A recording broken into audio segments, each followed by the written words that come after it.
शिला प्रभुपाद की हरे कृष्ण महामंत्र की तो शिष्टाष्टकम की सभी जो प्रार्थनाएं हैं, ये भक्ति की जो 9 स्थितियां हैं, श्रद्धा से लेकर प्रेम तक, तो हर प्रार्थना अपने भक्ति के इस प्रगतिशील स्थिति के लक्षण भी बताती है और एक साधक के लिए उस स्थिति तक पहुंचने के उपाय भी बताती है।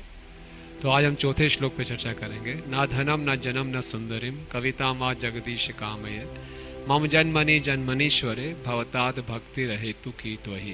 तो महाप्रभु यहाँ प्रार्थना कर रहे हैं, मुझे धन की आवश्यकता नहीं है, जन की आवश्यकता नहीं है, सुंदर स्त्री की कामना नहीं है, मुझे कुछ अनुयायी नहीं चाहिए, अपना बहुत गुणगान सुनने की इच्छा भी नहीं है, मुझे क्या चाहिए, केवल जन्म जन्म, मुझे मोक्ष की भी इच्छा नहीं है, मुझे केवल आपकी अहेतु की भक्ति चाहिए।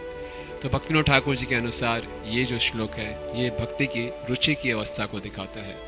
तो इस स्थिति में आके जो भक्त है उसकी कोई भी भौतिक अभिलाषा, उस भौतिक विषयों में रुचि नहीं रहती, केवल भगवान के अहेतु की भक्ति करने की उसकी रुचि रहती है। अनादिकाल से जीव इस संसार में है और अपनी पहचान शरीर और मन से करने के कारण और आनंद की खोज में जीव यही समझता है कि जब तक उसका शरीर और मन संतुष्ट हो जाएगा तो उसको आनंद आ जाएगा। और शरीर और मन को आनंद देने वाली ये सब वस्तुएं हैं, धन जन अनुयायी पूजा लाभ प्रतिष्ठा इत्यादि, और इनके चंगुल से बाहर निकालना अत्यंत कठिन है।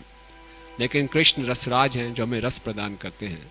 तो यहाँ महाप्रभु प्रार्थना कर रहे हैं, मम जन्मनि जन्मनीश्वरे भवतात भक्ति रहेतु की त्वयि। तो एक साधक के लिए इस रुचि की अवस्था तक पहुँचने का उपाय ये बनता है कि वो जिस भी स्थिति में है वो अपना भरसक प्रयास करे कि भक्ति का हर अंग अहेतु के रूप में करे, यानी कि अपनी किसी इच्छा से रहित होकर गुरु और कृष्ण की प्रसन्नता के लिए। और ये करना इतना कठिन नहीं, गुरु की कृपा से हम कर सकते हैं। जब हम हरे कृष्ण महामंत्र का जप करें तो प्रत्येक हरे कृष्ण महामंत्र को एक श्रद्धांजलि के रूप में एक अपनी तरफ से ऑफरिंग अर्पण करें अपने गुरु को और राधा राधिका रमन जी के चरणों में। और क्योंकि कृष्ण बहुत कृतज्ञ हैं, जब वो हमारी इस ऑफरिंग को एक्सेप्ट करते हैं तो बदले में हमें कृष्ण रस प्रदान करते हैं, आनंद प्रदान करते हैं।